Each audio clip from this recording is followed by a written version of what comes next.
Hey, friends, and welcome back to Millennial Midlife. Today, we're going to talk about something that sounds simple, but for most of us, high achieving women, moms, caretakers, doers, and general members of society, it can be deeply, deeply uncomfortable. Rest. Not collapsing, not recovering from exhaustion, not catching a nap when you're sick, not catching your breath between responsibilities, actual rest, intentional rest.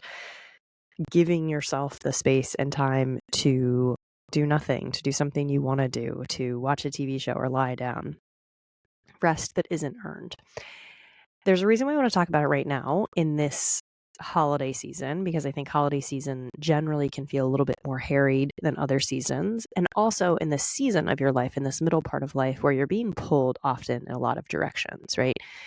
Even if you don't have aging parents, even if you don't have kids, usually in this part of our life, we have our fingers and toes in lots of different places in life. And so we have a lot of responsibilities. And honestly, even if it doesn't feel like you have that many responsibilities, rest can still feel really hard. So many people tell me I know I should rest. I know that rest is good for me, right? We all know that rest is important. We all know that we don't have to earn rest, right? We've read that. We've heard it. We understand that intellectually. And yet, so many of us have a big hurdle. We have a lot of trouble implementing it in our actual life. Okay, so let me start with a moment that might feel familiar. I had this tiny pocket of time one afternoon, an unexpected pocket, right? I have expected pockets of time to myself, but this was an unexpected pocket of time to myself. It was probably 30 minutes, like not a super long time, but my kids were occupied. My husband was around. Nobody needed a snack. Nobody was asking me to find anything. Nobody needed me and my body at that time. And I remember thinking like, "Ooh, it's happening. It's happening. There's 30 minutes. I have it to myself, a surprise 30 minutes." And I can remember I used to be a really big couch napper, especially on the weekends when I worked in corporate. And I just wanted to lie down. Like I felt this like, oh, I don't want to do anything. I don't want to read a book. I don't want to knit a sweater. I don't want to like work on podcast notes. I just want to lie down. But then within a beat, my brain said, oh, but you could start the little laundry first. Or you could probably finish that project. You could do a little knitting while you're lying down. Oh, but the outdoor gear really needs some organization and love. And if you did it now, it would make the week so much easier. You could list a few of those things for sale that have been sitting in a box from 2 moves ago. That would be kind of productive. That would be nice to get them out of the house. Or, oh, maybe you could do like some productive rest, like you could do a yoga nidra. That would be nice. You could listen to that. And underneath every suggestion from my brain was you should do something. Rest is dangerous, right? And it's not because I needed to do anything, not because anything was urgent or like it honestly was even that necessary, but because doing nothing felt a little illicit, felt a little bit like I was going to get in trouble, felt a little bit like something I shouldn't be doing.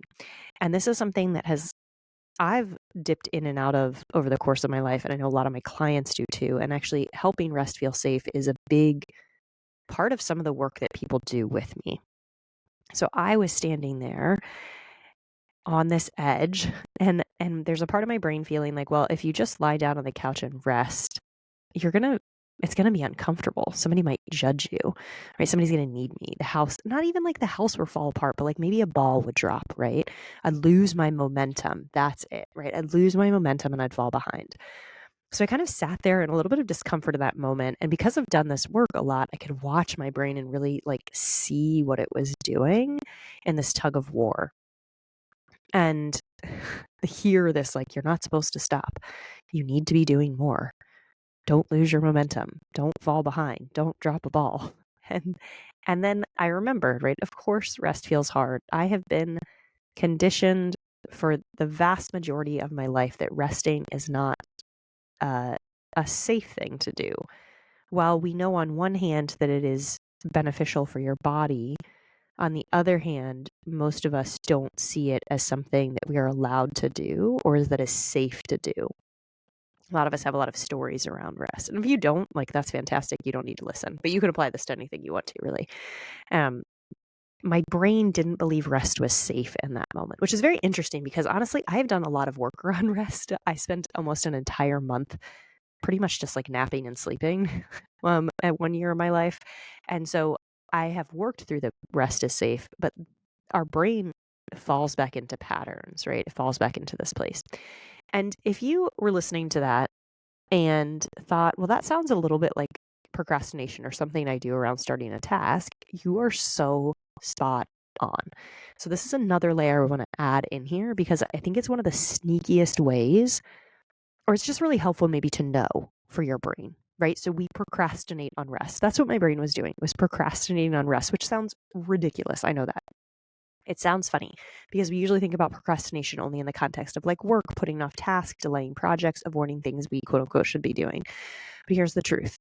We procrastinate on things that bring up discomfort, right? So procrastination is, you could argue, maladaptive strategy that your brain has come up with to keep you safe. So for many of us, rest is one of the most uncomfortable things that's on our like menu of things we can do.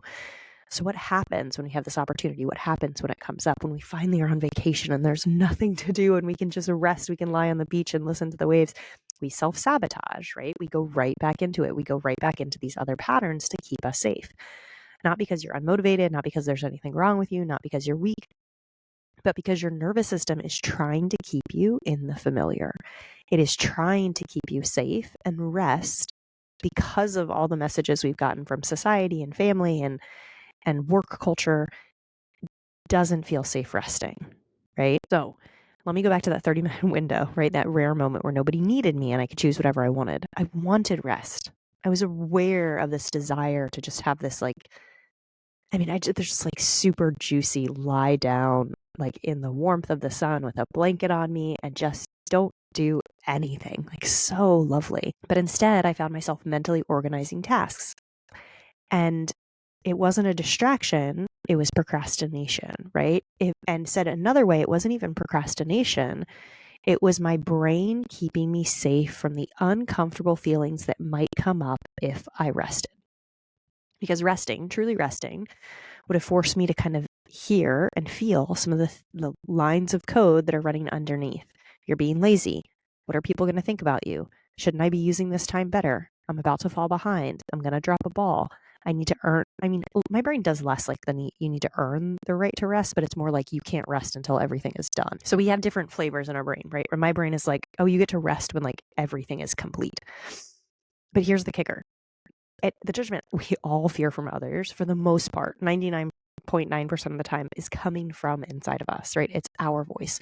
It's the lines of code that we've picked up that we are then using against ourselves.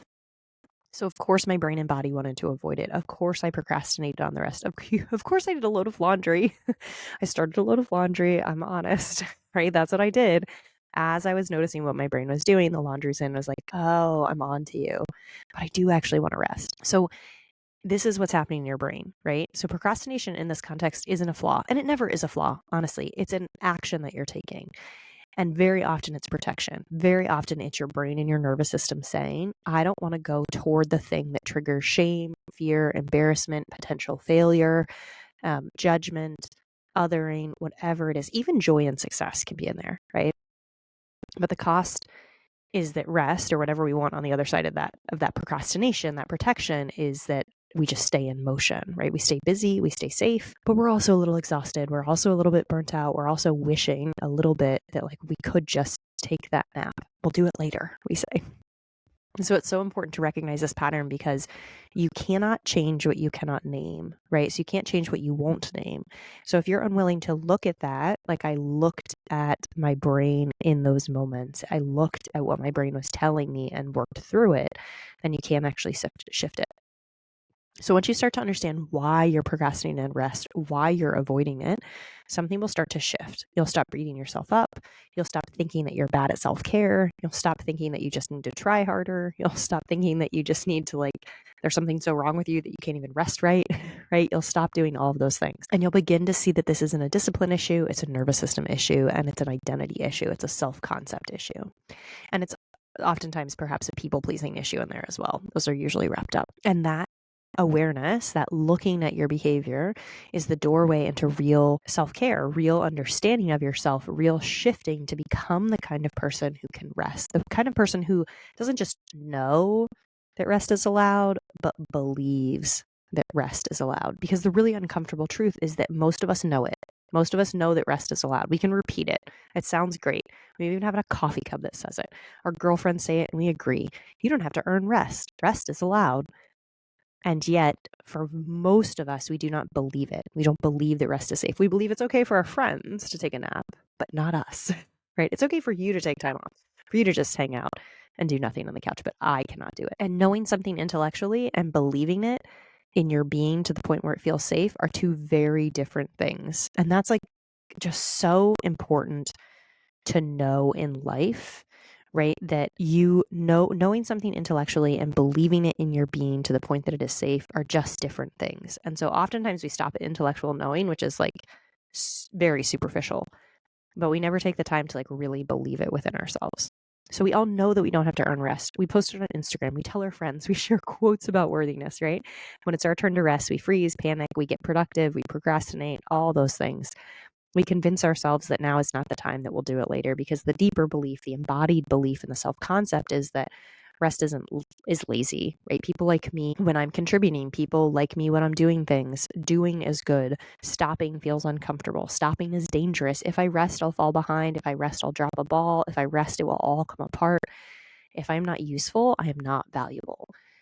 And this is why so often in midlife, and maybe even particularly in 40s and 50s, for most people, we kind of get to this point and we're like, whoa, what is going on? We have all these coping strategies and they kind of stop working because your nervous system can't run on constant motion forever, right? It says no at some point. And you can't think your way into rest. You can only rest when your body believes that it is in fact safe to do it. So I've said this a few times, but I just want to say it pretty explicitly, is that oftentimes for people, I think I'm not a guy and I was not socialized as a male, so I don't have that experience. But I will say that I work with a lot of women, and there's a lot of socialization around doing and being productive and making yourself acceptable to other people. And so there's this, for a lot of us, rest doesn't initially feel relaxing. Right? So we rest, we lie down on the couch, even if we get ourselves to get there, maybe we use willpower to get there. We lie down and it feels deeply uncomfortable. And so we have to then distract, well, most of us, because we're not practiced at feeling emotions, then we want to get away from that feeling. It can feel like guilt, a buzzing in your chest, a tightening in your belly, anxiousness, a worried that nobody's going to like you, a restlessness of I just need to get up and do something, kind of intrusive thoughts about what you should be doing, a fear that you're going to lose control or fall behind, a sense that you're wasting time. And this isn't a character flaw. Again, it's a programming that you've received through growing up. And it's also a nervous system that equates motion or doing with safety and acceptance and likability. And it makes total sense, right? So for decades, being productive, accomplishing things, being dependable, that was how you were told people are successful, how people are likable, how they're valuable in society. Most of us have this like pretty ingrained in our belief systems by the time we're in midlife. So when you try to rest, your body isn't resisting rest, it's actually resisting danger. So when you try to rest and rest feels uncomfortable, it doesn't feel relaxing, your body is not resisting rest, it's resisting danger. It's resisting the uncomfortable emotions, the stories associated with those uncomfortable emotions that are coming up. Your brain thinks stopping is a threat. So let's go back to my 30 minutes, my 30 minutes that I magically had. And here's what awareness looked like for me and what it can look like for you. I paused again after I put laundry in first. After I put my first load of laundry in, I paused and I noticed all of the things that were running through my head. I actually wrote them down because I like to either write them down or speak them out loud. And I was around other people, so writing them down felt more comfortable for me. I would say I have not previously been a journaler for many years of my life, and now I am a major journaler because I want to see what's going on in my brain, right? And it's not beautiful like storytelling or poetic journaling. It's a lot of weird lists, to be totally honest, but it's helpful because it gets things out of my head. In that moment, I recognize the story, right? Like, of course you're telling yourself this story. This is a story you've had for a long time. I get it. I understand. And to be totally honest, I did a round of tapping, right? I recognized I'm tapping and I'm saying, of course you're feeling that way. Like this right here, this is a thought that you've had. This is a belief system that you've bought into about rest. And I get it. It doesn't feel safe. It doesn't feel safe for you right now. And safety is something you get to create for yourself. So the next time you want to rest, And some of us can't even identify when we want to rest either. So if you're in that camp, don't worry, you're not alone. Notice what's happening, right? So without going into fixing anything, and you'll start to notice a pattern if you've been working with me for a while or you've been listening here for a while, is that noticing, looking at, bringing awareness to, these are all like primary first order tools that we use. So instead of fixing and trying to get to the other side really quickly, we're spending a lot more time in the understanding and the watching and the getting to know, so that we can hear those thoughts, so that we can understand the belief system, so that we can validate our nervous system in the moment and then start to shift it. This is the work, right? This is where the shifts start to become. So the mindset shift I want you to leave with today, and you already know this, right? Like, I don't even know why I wrote that down. Rest isn't earned, rest is chosen, blah, blah, blah. Actually, that's like not what I want you to walk away with. I want you to walk away with the understanding that if rest doesn't feel relaxing, it's because your brain and nervous system are equating it with danger in some way. Resting doesn't align with your current self-concept. There are enough belief systems that work against it within your brain that you've absorbed that it is not something that you want to do. And on the one level, right? Like obviously on one level you want to rest, but there's another level that says like, no, keep going until you're bone tired. You can repeat these affirmations about rest isn't earned and rest is not indulgent until the cows come home, but really until you understand all the stories within you that are saying rest does need to be earned or rest is indulgent, then you can start to change, or you have to understand those first. So rest is foundational. Being able to work through this is also foundational. It's like working through money stuff, right? So many of us have this. So if you're listening and you want to do this work, as I said, start to notice what comes up when you do start to rest. What are the stories your brain tells you? Can you slow it down enough to hear them, to acknowledge them, even to validate them? Like, oh, of course you think that you're not allowed to stop. It's a weekday and you have this rule that you're only allowed to rest on the weekends, right? You can ask yourself, where did I learn this? Who did I first hear it from? How does it show up in my life? And really then ask yourself, what do I want rest to look like? Right? If I got to choose how rest showed up in my life and how I was around rest, what would that look like for me? As you move through the next week, I want you to ask yourself, what do I want my relationship with doing and resting to be like, right? I just said, and what ideal nourishing rhythm would look like for me. And even do this during the holidays, right? Because this isn't about time management. It's about nervous system safety. It's about your identity. And it's about choosing a life where you're not only allowed to rest, but you're actually supported by rest. And you really believe that within you. And then if you would like further support in actually working through these stories, because these stories can be doozies, they can be deep, they can take a long time to get through, come join me in the Life Lab. It's where we coach. We coach every week. You get access to replays. You get to listen to me coach other people. You get to raise your hand and be coached personally by me, so that we can work through the stories together, so that you can allow somebody else to hold you in safety and see your brain's stories in safety, so that you can then rewrite them. Until then, if you try this, anything in this episode or anything about it resonated, come say hi to me on Instagram or TikTok or send me an email. I really appreciate you being here. Share this with a friend if you thought it was helpful, and I will see you the next time.